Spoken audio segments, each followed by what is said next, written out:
राधा स्वामी दाता दयाल की दया, राधा स्वामी सहाय, राधा स्वामी।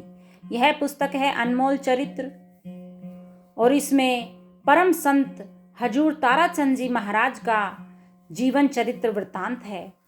अभी तक हमने पेज नंबर 54 तक यह पुस्तक पढ़ ली है और अब हम इसको आगे पढ़कर आप तक पहुंचाने जा रहे हैं।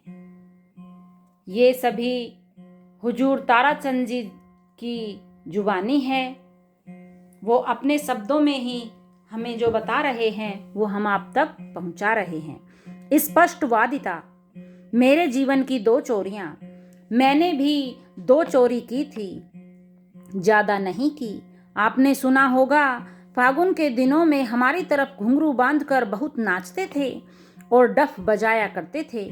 मैं किसी के 2 घुंघरू उठा लाया। मैंने वे घुंघरू उस मेरे वाले एक घुंघरू के पास में रख दिए। शाम को मैंने उनको देखा तो मेरा वह एक घुंघरू भी जो था वह भी नहीं मिला। वे दोनों उसको भी ले गए। मैंने सोचा यह रोग भी ठीक ही कट गया। एक बार मैंने दूसरी चोरी की। मैं और मेरा बाप दोनों 4-5 दिन से भूखे थे।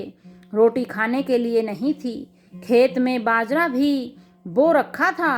वह 5-10 दिन तक पकने वाला था, पर मेरे खेत के पास ही एक आदमी के खेत में बाजरा पका हुआ था। मैंने उसके खेत में से सिरडी तोड़ ली और ले आया। सिरडी मैंने तोड़ी तो मैंने कहा, ए मालिक, मैं सच्चाई से कहता हूँ कि जितना बाजरा इसका निकलेगा मैं इसको दे दूंगा। मुझे और कोई जगह ही नहीं थी। कोई उधार देने वाला भी दिखाई नहीं दिया, मांगने पर देने वाला भी दिखाई नहीं दिया। मुझे तो उस वक्त मांगने पर सीत यानी लस्सी भी नहीं मिलती थी। ताराचंद गरीब था, कोई न छूता छाए। दया हुई गुरुदेव की, चरणामृत ले ले जाएं। उस वक्त कोई मेरी छाया भी नहीं पड़ने देता था। जैसे हरिजनों की छाया से डरते थे, उसी तरह चौधरी लोग मेरी छाया से भी डरा करते थे। अब तो लोग पूछने के लिए आते हैं कि क्या करें और क्या न करें। सो यह भी वक्त वक्त की बात है। मालिक, यह तेरी मर्जी है, पता नहीं तू क्या क्या करवा दे। इसीलिए ही मालिक की मौज में रहना चाहिए, मालिक से प्यार करना चाहिए। मैंने रात को यह नेम करके सिरडी तोड़ ली। जब मेरे खेत में बाजरा पक जाएगा तब मैं जितना बाजरा चुराया है वह वापस कर दूंगा। उनमें 1.5 सेर बाजरा निकला। सत्संगियों, क्या पूछते हो? राम की भक्ति करना बड़ा कठोर काम है। यह तो लोहे के चने चबाने जैसा है। तुम तो बड़े हंसी खुशी से ही राम की भक्ति पाना चाहते हो। हंसी खुशी जो पीव मिले तो कौन दुहागिन होए। जिन पी पाया है सखी, तिन पाया है रोए। वह परमात्मा रो रो कर मिलता है। जैसे रामचंद्र जी वशिष्ठ जी के पास गए, उन्होंने उनको पहले ही नंगे पांव कर दिया। उन्होंने कपड़े भी छुड़वा दिए। जब वे वन में गए तो राम ने लक्ष्मण से कहा, भाई, अपने गुरुजी ने तो पहले ही यह शिक्षा दे दी थी कि इस तरह से भूखा रहना है और नंगे पांव व नंगे शरीर रहना है। हमने तो अपने शरीर को तपा रखा है। मुझे भी जब माँ के गर्भ से निकला तभी से कष्ट सहने की शिक्षा मिल गई थी। हमने वह बाजरा 6 दिन खाया। 1.5 सेर बाजरा था। पाव भर बाजरे का दलिया बना लेते थे और लस्सी मांग कर ले आता था। दोनों बाप बेटा खा लेते थे। 2-4 दिन फिर थोड़ी बहुत मजदूरी की तो काम चल गया। फिर अपने खेत का बाजरा पक गया। जिसकी वे सिरटी तोड़ी थी वह एक लीडर सा चौधरी था। उसने कहा, भाई, मेरा तो बहुत ज्यादा बाजरा किसी ने तोड़ लिया, क्योंकि जिसके घर में ज्यादा धन हो तो उसको थोड़ा सा उजाड़ भी ज्यादा दिखाई देता है।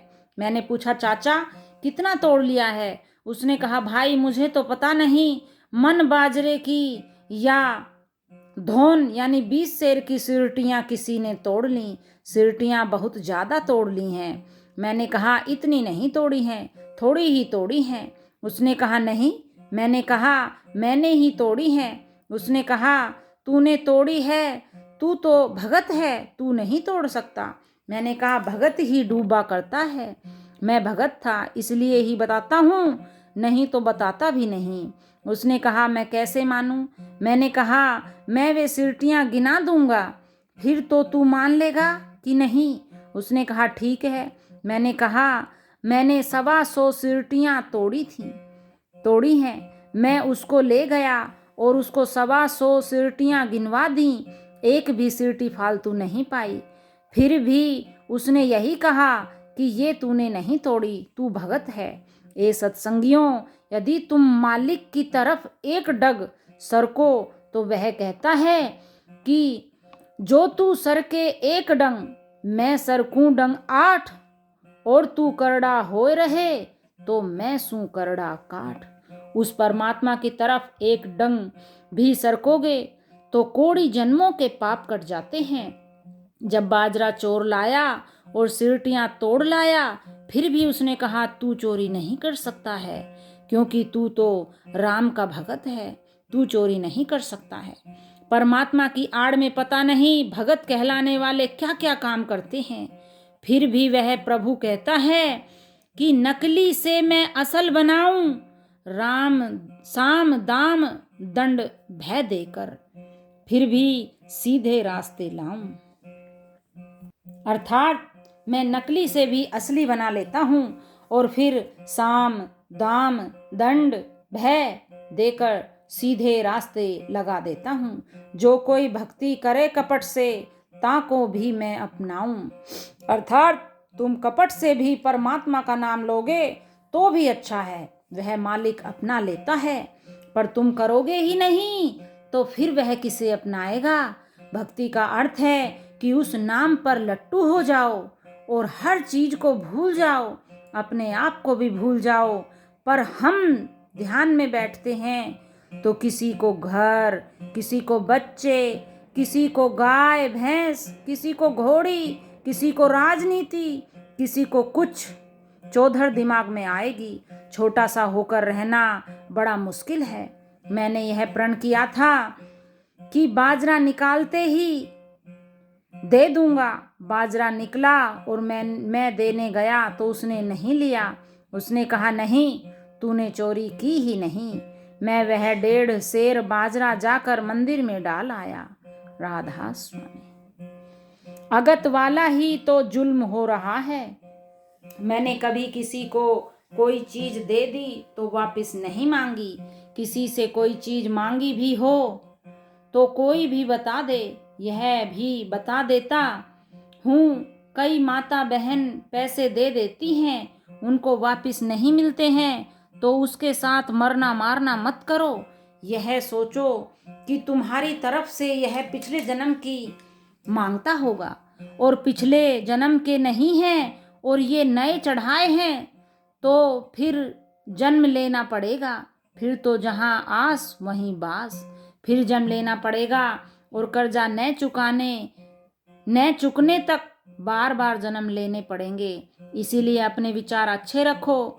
यह सोचो यदि यह तुम्हारे पैसे खा गया तो खा गया, वह मांगता होगा, मैं तो मांगूंगा भी नहीं। यदि अगला आदमी देता नहीं है तो जो पैसे खाने वाला है उसको वे पैसे देने पड़ेंगे, चाहे वह किसी भी बहाने से दे और चाहे वह किसी भी तरह से दे और चाहे 100 जन्म में दे।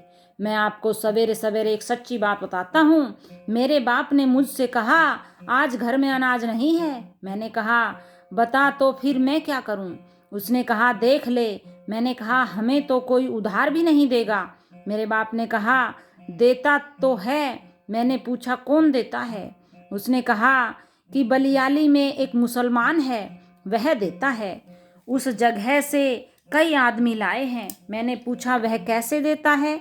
मेरे बाप ने बताया वह तो यह कहकर देता है कि तुम मेरे से ये रुपए अब ले जाओ और फिर अगत में दे देना। मैंने कथा सुन रखी थी। मैंने सत्संग सुन रखे थे, साधुओं के पास बैठा करता था। मैंने कहा कि यह अगत वाला ही तो जुल्म हो रहा है, मैं अगत के लिए ही तो कुछ भी नहीं लूँगा। मेरे बाप ने कहा कि देख ले, 100, 200 या 300 रुपए लाने हों तो वह लिखवाएगा, मैं अगत में दे दूँगा। ये मेरे बाप ने बातें कहीं। मैंने कहा आगे से इस तरह की बात नहीं करनी है।